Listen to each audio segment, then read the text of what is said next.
الحمد لله رب العالمين والصلاة والسلام على أشرف الأنبياء والمرسلين وعلى آله وأصحابه أجمعين.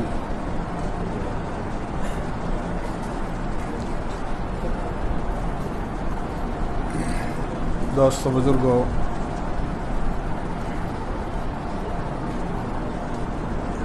میں نے کل عرض کیا تھا نماز کی پوری ترتیب کہ نماز کو نیت باندھنے سے لے کر اور سلام پھیرنے تک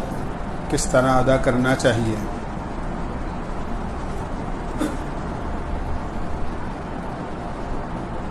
یہ بھی یاد رکھنا چاہیے کہ فرض نماز کے بعد ایک دم سے کھڑا نہیں ہونا چاہیے بلکہ دعا مانگنی چاہیے.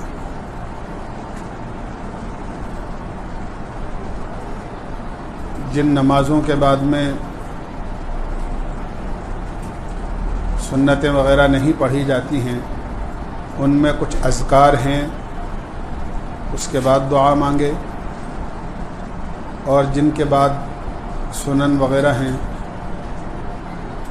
سنتیں نفلیں ہیں، ان کے بعد دعا مانگ کر پھر اٹھنا چاہیے.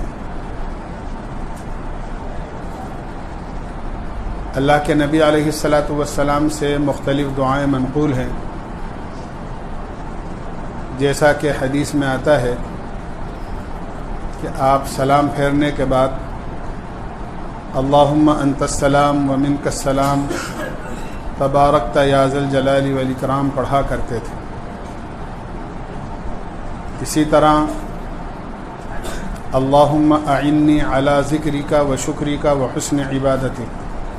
یہ بھی فرض نماز کے بعد اللہ کے نبی سے پڑھنا ثابت ہے. حضرت عبداللہ بن مسعود رضی اللہ عنہ فرماتے ہیں کہ اپنی حاجتوں کو اور اپنی ضرورتوں کو فرض نماز کے لیے اٹھا کر رکھا کرو اور ان کو فرض نماز کے بعد اللہ سے مانگا کرو. اس سے معلوم ہوا کہ فرض نماز کے بعد آدمی جو بھی دعا اللہ سے مانگتا ہے اللہ تعالیٰ اس دعا کو ضرور سنتے ہیں اور قبول کا فرماتے ہیں. اس لیے کچھ نہ کچھ دعا مانگنی چاہیے. ایک مرتبہ اللہ کے نبی علیہ الصلاۃ والسلام کے زمانے میں ایک آدمی نے آپ کے پیچھے نماز پڑھی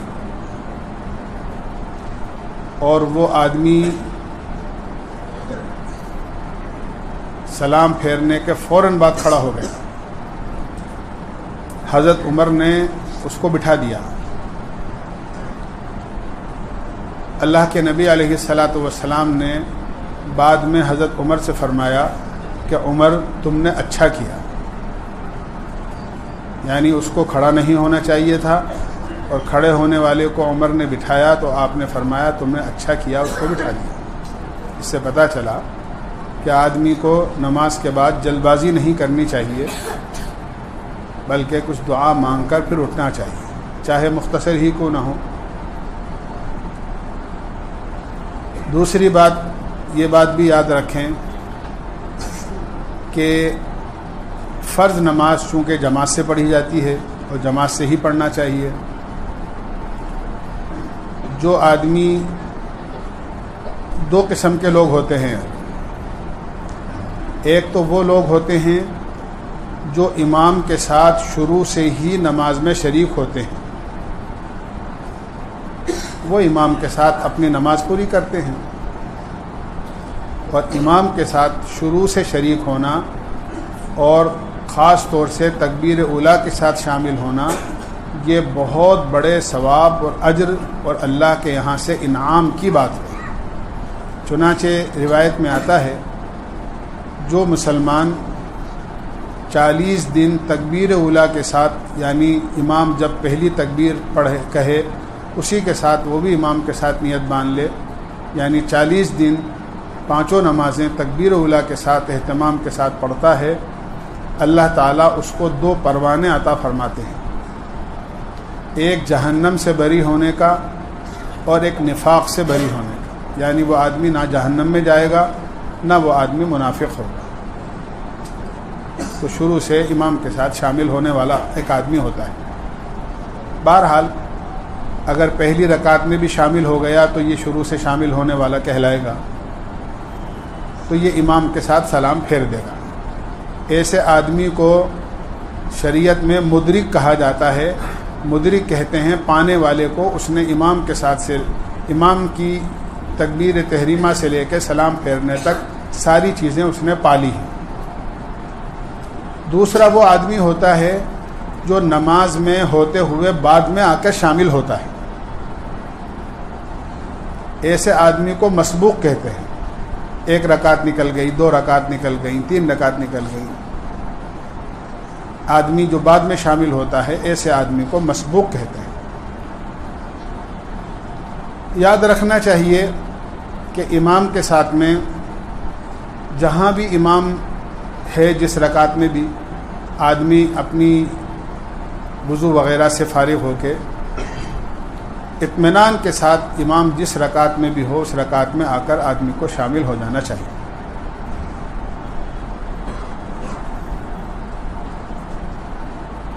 اب یہ دیکھنا ہے کہ اس کی کتنی رکعت نکلی ہیں۔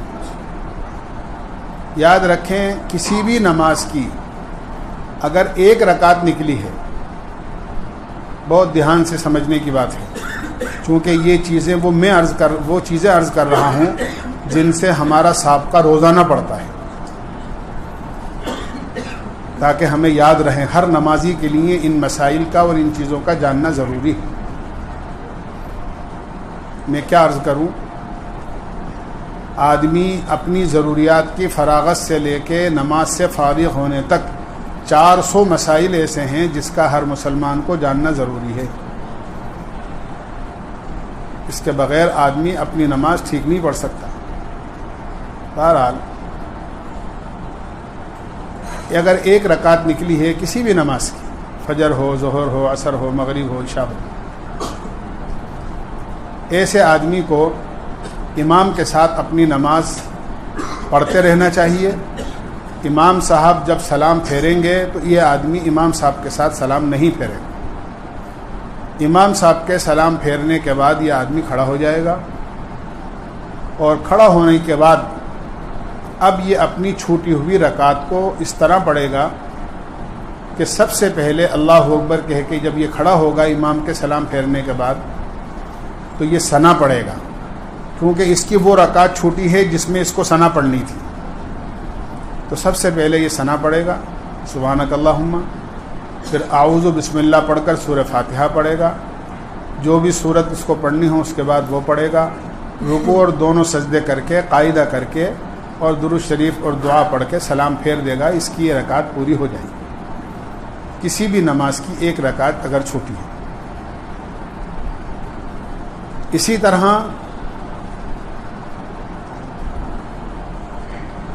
فجر، ظہر، عصر اور عشاء، مغرب بیچ میں چھوڑ دیے میں نے، یاد رکھنا، فجر، ظہر، عصر، عشاء، ان چاروں نمازوں میں سے کسی بھی نماز کی اگر 2 رکعت چھوڑ گئی ہیں آدمی کی، تو امام کے سلام پھیرنے کے بعد جس طرح 1 رکعت والا کھڑا ہوا تھا، یہ 2 رکعت نکلنے والا بھی کھڑا ہوگا اور پہلے ثنا پڑھے گا، پھر اعوذ بسم اللہ پڑھ کے سورہ فاتحہ اور سورت پڑھے گا، رکوع اور دونوں سجدے کر کے اپنی رکعت پوری کر کے پھر کھڑا ہو جائے گا سیدھا۔ اس کے بعد پھر بسم اللہ پڑھ کر سورہ فاتحہ پڑھے گا، سورت پڑھے گا، رکوع دونوں سجدے کر کے قاعدہ کرے گا، اور قاعدہ کرنے کے بعد درود شریف دعا پڑھ کے اپنی نماز سلام پھیر کے پوری کر لے گا۔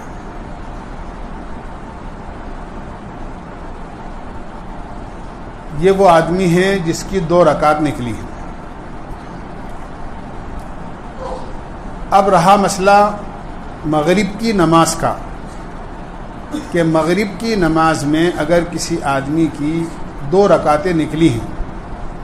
اور امام کے ساتھ یہ آخری رکعت میں شامل ہوا ہے،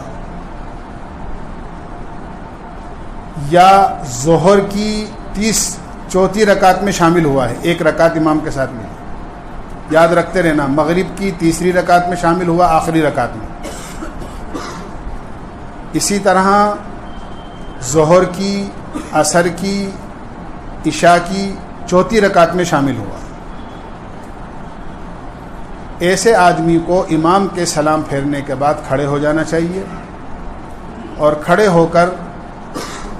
پہلی رکعت کے اندر ثنا پڑھے، اعوذ بسم اللہ پڑھے، سورہ فاتحہ پڑھے، سورت پڑھے، اور سورت پڑھنے کے بعد کے اندر یہ رکوع اور دونوں سجدے کر کے یہ بیٹھ جائے گا، یہ کھڑا نہیں ہے، اور قاعدہ کر کے پھر یہ کھڑا ہوگا، اور کھڑا ہونے کے بعد میں پھر یہ سورہ فاتحہ پڑھے گا اور پھر سورت پڑھے گا، رکوع اور دونوں سجدے کر کے، مغرب کی نماز ہے تو قاعدہ کر کے اپنی رکعت نماز پوری کر لے گا ایک دفعہ، اور اگر عشاء کی، عصر کی یا ظہر کی نماز ہے تو بیچ میں ایک رکعت کے بعد قاعدہ کر کے کھڑا ہو کر سورہ فاتحہ سورت پڑھ کے یہ تو اس طرح پوری کرے گا، اور پھر آخری والی رکعت سیدھے کھڑے ہو کر خالی سورہ فاتحہ پڑھ کے اور رکوع اور دونوں سجدے کر کے پھر قاعدہ کرے گا، اور پھر درود شریف اور پھر دعا پڑھ کے سلام پھیرے گا۔ اس طرح یہ رکعتوں کے پورا کرنے کی ترتیب ہے، اس کو یاد رکھنا چاہیے۔ اگر آخری رکعت بھی نہیں ملی، قاعدے میں شامل ہوئے ہیں، فجر کے قاعدے میں شامل ہوئے، آ کر ظہر کے آخری قاعدے میں شامل ہوئے، عصر کے آخری قاعدے میں شامل ہوئے، مغرب کے آخری قاعدے میں، عشاء کسی بھی نماز کے آخری قاعدے میں شامل ہوئے تو جماعت کا ثواب انشاءاللہ مل جائے گا۔ قاعدے میں بھی شامل ہونے والے کو امام کے ساتھ میں سلام نہیں پھیر کر یہ آدمی کھڑا ہو جائے گا، اور پوری نماز جس طرح پڑھتے ہیں اس کو شروع سے لے کے آخر تک ترتیب وار اسی طرح پڑھیں گے، چاروں رکعتیں جس طرح، جیسے اس آدمی کو گویا جماعت ملی ہی نہیں، اس طرح یہ ثنا پڑھ کے پہلی رکعت سورہ فاتحہ سورت کے ساتھ پڑھے گا، دوسری رکعت سورہ فاتحہ سورت کے ساتھ پڑھے گا، تیسری رکعت میں قاعدہ کر کے کھڑا ہو کے خالی سورہ فاتحہ پڑھے گا، اگر مغرب کی نماز ہوئی تو اس کے بعد قاعدہ کر لے گا، عصر، عشاء اور ظہر کی ہوئی تو پھر چوتھی رکعت میں کھڑے ہو کر خالی سورہ فاتحہ پڑھ کے رکوع دونوں سجدے کر کے قاعدہ کر کے نماز پوری کرے گا۔ اس طرح نماز کی رکعتیں پوری کرنی چاہیے۔ یہ بات یاد رکھنی چاہیے کہ امام صاحب کے سلام پھیرنے کے ساتھ ساتھ جو آدمی بعد میں شامل ہوا ہے سلام نہیں پھیرے گا، اور امام صاحب کے سلام پھیرنے کے بعد یہ کھڑا ہو جائے گا۔ اگر امام صاحب کے سلام پھیرنے سے پہلے امام صاحب سے کوئی غلطی ہو گئی ہے، یا یہ کہ وہ رکعتیں جو اس کو نہیں ملی تھی ان میں امام صاحب سے غلطی ہوئی تھی اور یہ امام صاحب کے ساتھ شامل بعد میں ہوا ہے، تو اگر امام صاحب سجدہ سہو کریں گے تو یہ بھی امام صاحب کے ساتھ سجدہ سہو کرے گا۔ یہ نہیں سوچے کہ امام صاحب کی تو غلطی ہے اس رکعت میں ہوئی ہے جو تو اس میں تو میں شامل ہی نہیں ہوا، بلکہ امام صاحب کے ساتھ میں یہ سجدہ سہو میں شامل ہوگا۔ جب امام صاحب آخری سلام پھیریں گے تب یہ اپنی نماز پوری کرنے کے لیے کھڑا ہوگا۔ امام صاحب کے سلام پھیرنے کے بعد جب یہ اپنی رکعتیں 1 2 3 جو بھی پوری کر رہا ہے، اس میں جب اس سے غلطی ہو جائے گی، ایسی غلطی جس سے سجدہ سہو واجب ہوتا ہے، تو اس کو اخیر میں سجدہ سہو کرنا ضروری ہے، اس کے بغیر اس کی نماز مکمل نہیں ہوگی۔ لیکن کبھی کبھی ایسا ہوتا ہے کہ بھول سے کسی آدمی کو بعد میں جو شامل ہوا ہے، 1 رکعت نکل گئی، 2 رکعت نکل گئی، 3 رکعت نکل گئی، امام صاحب کے ساتھ بھول سے اس نے بھی سلام پھیر دیا، اور عام طور سے ایسا ہی ہوتا ہے کہ امام صاحب پہلے سلام پھیرتے ہیں پھر مقتدی پھیرتے ہیں، اسی طرح پھیرنا بھی چاہیے۔ ایسے آدمی نے اگر بھول سے امام صاحب کے ساتھ سلام پھیر دیا ہے تو یہ آدمی کھڑا ہو جائے گا بھول سے، اور کھڑا ہو جانے کے بعد ایک دم یاد آ جاتا ہے کہ نہیں میری رکعت تو نکلی ہے، میں نے تو امام صاحب کے ساتھ سلام پھیر دیا۔ اتنی بھی گنجائش ہے کہ اگر اس نے دونوں سلام پھیر دیے ہیں اور پھیرنے کے بعد ابھی کوئی کام اس نے ایسا نہیں کیا ہے جو نماز کو توڑ دیتا ہے، مثلا کسی سے بات کر لی، ابھی بات نہیں کری کسی سے، گھوم کر ابھی نہیں بیٹھا، ابھی اپنی حالت میں بیٹھا ہوا ہے اور ایک دم یاد آ گیا، تو ایسے آدمی کو فوری طور پر اللہ اکبر کہہ کے کھڑا ہو جانا چاہیے اور اپنی رکعتیں جو بھی چھوٹی ہوئی ہیں وہ چھوٹی ہوئی رکعتوں کو پوری کر کے آخر میں سجدہ سہو کرنا اس کے لیے ضروری ہے، ورنہ اس کی نماز مکمل نہیں ہوگی۔ لیکن امام صاحب کے ساتھ سلام پھیرنے کے بعد بھول سے اس نے سلام پھیر دیا امام صاحب کے ساتھ میں، اور پھر اس نے کسی سے بات کر لی یا کوئی کام ایسا کر لیا جو نماز سے باہر نہیں ہونا چاہیے، اپنا چہرہ یا اپنا رخ گھما کر بیٹھ گیا، ادھر ادھر دیکھ لیا، کسی سے بات کر لی ہے، دیر ہو گئی ہے اور پھر یاد آیا ہے، تو پھر اس آدمی کو نماز اپنی دوبارہ پڑھنی چاہیے، اس آدمی کی نماز ختم ہو جائے گی، اس کی نماز ٹوٹ جائے گی۔ یہ نماز میں شامل ہونے کا طریقہ ہے جو میں نے آپ کے سامنے عرض کیا ہے۔ اسی طرح یہ بھی یاد رکھنا چاہیے، حدیث پاک میں آتا ہے اللہ کے نبی علیہ الصلاۃ والسلام نے ارشاد فرمایا قیامت میں سب سے پہلے نماز کا حساب کیا جائے گا، اگر نماز پوری اور مکمل نکلی تو بہت اچھی بات ہے، اللہ تعالیٰ اس کی مغفرت کا فیصلہ فرما دیں گے، لیکن اگر اس کے فرائض میں کچھ کمی نکلی تو اللہ تعالیٰ فرمائیں گے دیکھو اس بندے کے پاس کچھ سنتیں نفلیں بھی ہیں یا نہیں ہیں، تو اس کا اعمال نامہ دیکھا جائے گا۔ اگر اس میں سنتیں اور نفلیں ہیں تو فرضوں کی تکمیل سنتوں اور نفلوں سے کر دی جائے گی، ایسے ہی ہر عمل کا،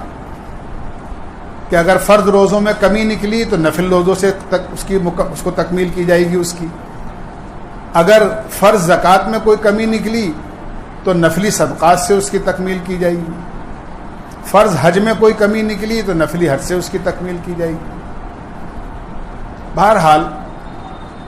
فرضوں کی تکمیل نوافل اور سنتوں سے کی جائے گی، اسی لیے اللہ کے نبی علیہ الصلاۃ والسلام سے صبح سے لے کے شام تک نمازوں کے اندر کچھ سنتیں منقول ہیں، کچھ نوافل منقول ہیں۔ یاد رکھنا چاہیے فجر سے لے کے عشاء تک 12 رکعتیں ایسی ہیں جو سنتیں مؤکدہ کہلاتی ہیں، سنتیں مؤکدہ کہلاتی ہیں۔ 2 رکعتیں فجر کی نماز سے پہلے، یہ بہت تاکید ہے ان کی، سنتیں مؤکدہ ہیں، یہ فجر کی سنتیں جو فجر سے پہلے پڑھی جاتی ہیں۔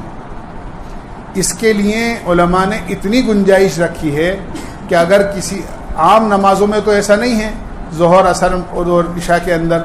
لیکن فجر کی نماز میں اتنی گنجائش رکھی ہے کہ اگر کوئی آدمی ایسے وقت کے اندر مسجد میں آیا کہ جماعت کھڑی ہو چکی تھی اور اس نے سنتیں نہیں پڑھی ہیں،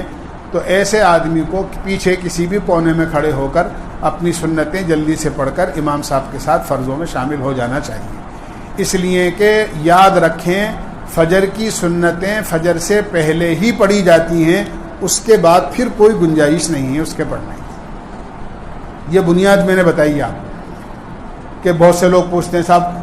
سنتیں فرض پڑھ لی، موقع نہیں ملا، اب سورج نکلنے سے پہلے پڑھ لیں، اشراق کے بعد پڑھ لیں، یہ سب چیزیں ایسی ہیں۔ فجر کی سنتوں کا وقت فرضوں سے پہلے ہے، اس لیے اتنی گنجائش ہے کہ ایک کونے میں آدمی پڑھ کے فرضوں میں شامل ہو جائے۔ لیکن اگر آدمی کو اندیشہ ہے کہ سنتیں پڑھوں گا تو سلام ہی پھر جائے گا، تو ایسے آدمی کو سنتیں نہیں پڑھنی چاہیے، ایسے آدمی کو فرضوں میں شامل ہو جانا چاہیے۔ تو 2 رکعت فجر سے پہلے کی سنت ہے، اسی طرح 4 رکعت ظہر سے پہلے کی سنت ہے، 4 رکعت ظہر سے پہلے، یہ بھی سنتیں مؤکدہ ہیں، بلکہ حدیث پاک میں آتا ہے اللہ کے نبی علیہ الصلاۃ والسلام نے ارشاد فرمایا ظہر سے پہلے کی 4 سنتوں کا ثواب تہجد کی 4 رکعتوں کے برابر ہے۔ ظہر سے پہلے کی 4 سنتیں جو ظہر سے پہلے پڑھی جاتی ہیں ان کا ثواب تہجد کی 4 رکعتوں کے برابر ہے۔ تو 4 رکعتیں ظہر سے پہلے، تو 2 فجر کی ہو گئیں اور یہ 4 ظہر سے پہلے کی ہو گئیں۔ فرضوں کے بعد 2 رکعت اور سنتیں مؤکدہ ہیں ظہر کے بعد، تو یہ 8 ہو گئیں۔ اس کے بعد 2 رکعتیں مغرب کی نماز کے بعد ہیں، یہ بھی سنتیں مؤکدہ ہیں، 10 ہو گئیں۔ اسی طرح 2 رکعت عشاء کی نماز کے بعد وتروں سے پہلے، یہ بھی سنتیں مؤکدہ ہیں۔ یہ 12 رکعتیں سنتیں مؤکدہ ہیں جن کا اللہ کے نبی علیہ الصلاۃ والسلام نے اہتمام کیا ہے اور اس کا چھوڑنے والا گنہگار کہلائے گا۔ سنت مؤکدہ وہ کہلاتی ہے جس کی تاکید بہت زیادہ آئی ہو اور چھوڑنے والا اس کا گنہگار ہو، اس لیے ان کو چھوڑنا نہیں چاہیے۔ ظہر سے پہلے کی سنتیں اگر آدمی ظہر سے پہلے نہیں پڑھ سکے تو آدمی ان کو ظہر کے بعد پڑھ لے، وہ قضا نہیں ہوتی ہیں، لیکن اگر ظہر سے پہلے نہیں پڑھ سکے تو آدمی کو ظہر کے بعد جو 2 رکعت پڑھے گا اس کے ساتھ، چاہے وہ 2 سے پہلے پڑھے یا 2 کے بعد پڑھے، بہرحال ظہر کے بعد ان کو پڑھ لینا چاہیے۔ اسی طرح کچھ سنتیں ایسی ہیں جن کو غیر مؤکدہ کہتے ہیں، نوافل کہیے یا سنتیں غیر مؤکدہ کہیے، دونوں کا درجہ ایک جیسا ہی ہے۔ سنتیں غیر مؤکدہ وہ بھی ایسی ہیں، پڑھ لو تو ثواب، نہ پڑھو تو کوئی گناہ نہیں ہے۔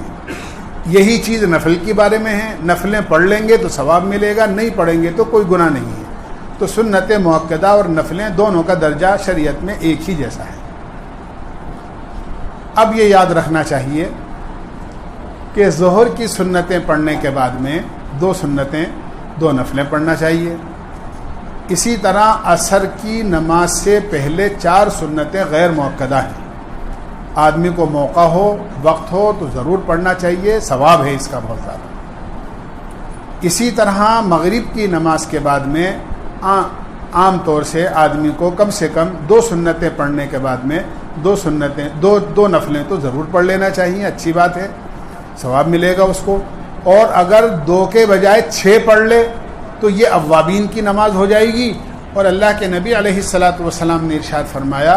جو آدمی مغرب کی نماز کے بعد 6 رکعتوں کا اہتمام کرے گا، اللہ اس کو 12 سال نفلی عبادت کا ثواب عطا فرمائے گا۔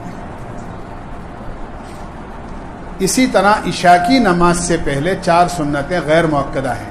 وقت ملے، گنجائش ہو، موقع ہو تو آدمی کو پڑھنا چاہیے، ثواب کی بات ہے۔ اسی طرح عشاء کے بعد 2 سنتیں پڑھنے کے بعد میں آدمی 2 نفلیں پڑھ لے، پھر وطر کی نماز پڑھتا ہے اس کے بعد، تو وطر کی نماز پڑھنے کے بعد میں پھر 2 نفلیں پڑھ لے، تاکہ وطروں کی جو کمی ہے اللہ تعالیٰ بعد کی 2 نفلوں سے اس کو پورا کر دے۔ تہجد کے اندر اللہ کے نبی علیہ الصلاۃ والسلام نے مختلف اوقات میں مختلف نمازیں پڑھی ہیں، 2 بھی پڑھی ہیں، 4 بھی پڑھی ہیں، 6 بھی پڑھی ہیں، 8 بھی پڑھی ہیں، جیسی گنجائش ہو آدمی کو پڑھ لینا چاہیے۔ میں عرض کر چکا ہوں، جس آدمی کو صبح اٹھنے کا یقین ہو تہجد میں، اس کو وطر تہجد کے ساتھ پڑھنا چاہیے، وہ زیادہ بہتر ہے۔ اور جس آدمی کو خطرہ ہو کہ آنکھ نہیں کھلے گی، ایسے آدمی کو رات ہی کو عشاء کے بعد وطر پڑھ لینا چاہیے۔ لیکن جس آدمی کو یہ خطرہ ہو کہ میں تہجد میں نہیں اٹھ سکوں گا لیکن تہجد کا شوق رکھتا ہے، ایسے آدمی کو فجر کی اور عشاء کی 2 سنتیں جو بعد کی ہیں، عشاء کی نماز کی جو 2 سنتیں عشاء کے بعد پڑھتا ہے آدمی، اس کے بعد وطر پڑھنے سے پہلے آدمی کو 2 رکعت، 6 رکعت، 8 رکعت، جو بھی آدمی نفل پڑھنا چاہے تہجد کی نیت سے آدمی پڑھ لے، اور اس کے بعد اخیر کے اندر وطر پڑھ لے، تو اس آدمی کو بھی انشاءاللہ تہجد کی نماز کا ثواب ملے گا۔ بعض لوگ بیچارے یہ سمجھتے ہیں کم علمی کی وجہ سے، غلط فہمی کی وجہ سے، کہ تہجد کی نماز تو سو کر اٹھنے کے بعد ہوتی ہے، کہ اس کے لیے تو سونا ضروری ہے۔ ایسی کوئی بات نہیں ہے۔ ہاں اتنی بات ہے کہ تہجد کی جو افضل وقت ہے تہجد کا، وہ آدھی رات کے بعد میں صبح صادق سے پہلے جتنے اخیر وقت کے اندر پڑھی جائے گی صبح صادق سے پہلے وہ نماز زیادہ افضل ہے جو آدھی رات کے بعد پڑھی جاتی ہے۔ لیکن اگر کسی آدمی کو صبح اٹھنے کا یقین نہیں ہے اور وہ آدمی رات ہی کو سونے سے پہلے عشاء کی نماز کے ساتھ یا سونے سے پہلے تہجد کی نیت سے 2-6 رکعت آدمی پڑھ کے سونا چاہے تو وہ سو سکتا ہے، وطروں سے پہلے بھی پڑھ سکتا ہے، وطروں کے بعد بھی پڑھ سکتا ہے۔ لیکن اللہ کے نبی کا معمول تھا کہ آپ وطروں کو سب سے اخیر میں پڑھتے تھے، تو اگر کوئی آدمی وطروں سے پہلے تہجد کی نیت سے 2 رکعت، 4 رکعت، 6 رکعت پڑھے گا تو یہ زیادہ اچھی بات ہے۔ لیکن اگر کسی نے وطروں کے بعد بھی پڑھی ہے تو کوئی حرج والی بات نہیں ہے۔